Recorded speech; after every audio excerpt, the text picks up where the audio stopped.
Happy learning! Today, I'll teach you about analytical exposition text. What is the meaning of analytical exposition text? Do you know it? Definition of analytical exposition text is a text that elaborates the writer's idea about the phenomenon surrounding. Jadi, analytical exposition text adalah teks yang menguraikan ide penulis tentang fenomena yang terjadi di sekitar.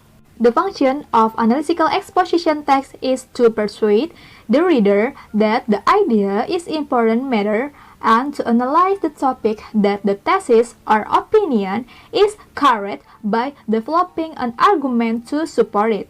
Jadi, fungsi dari analytical exposition text adalah untuk membujuk pembaca bahwa ide itu adalah hal yang penting dan untuk menganalisis topik yang tesis atau pendapatnya itu benar dengan mengembangkan argumen sebagai pendukungnya.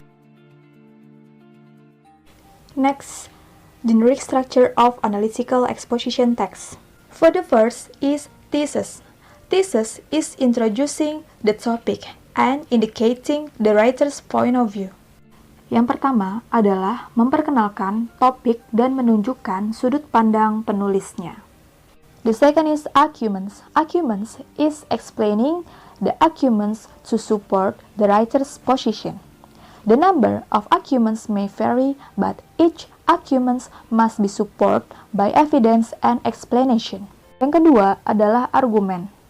Menjelaskan argumen adalah untuk mendukung posisi penulis. Jumlah argumen mungkin berbeda, tetapi setiap argumen harus didukung oleh bukti-bukti dan penjelasannya. And the last is reiteration.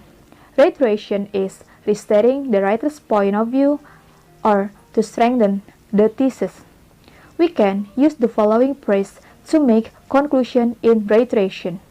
Yang terakhir adalah reiteration, yaitu untuk menyatakan kembali sudut pandang penulis atau untuk memperkuat tesis. Kita dapat menggunakan frase berikut untuk membuat kesimpulan dalam reiteration. From the fact above, yang artinya itu, dari fakta di atas adalah I personally believe, yang artinya itu, saya pribadi percaya. Therefore, my conclusion is, yang artinya, oleh karena itu, kesimpulan saya adalah in conclusion, yang artinya, dalam kesimpulan, kata yang sudah Miss Nanda sebutkan, salah satunya bisa kalian gunakan dalam teks eksposisi yang akan kalian buat. And the next is the characteristic or language feature of analytical exposition text. First, using relational process, yaitu menggunakan proses yang relasional. The second is using internal conjunction, yaitu kata hubung yang menghubungkan argumen di antara dua klausa. Contohnya, beside, in addition, further, but, meanwhile, on the other hand, second, then, next, consequent, as a result, so, the result. The third is using simple present.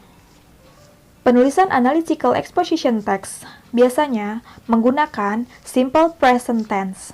And the next is word that express writer's feeling or idea, yaitu menggunakan kata-kata yang mengekspresikan pikiran atau perasaan dari penulis. Contohnya, experience, feel, know, realize, sense, think, and etc. And the last is using causal conjunction. Yang terakhir adalah menggunakan kata hubung yang menunjukkan sebab akibat. Contohnya, as a result, because, by, consequently, despite, due to, for that reason, and etc. Oke, selanjutnya Miss Nanda akan memberikan contoh-contoh dari exposition text. Silahkan disimak dan diperhatikan, oke?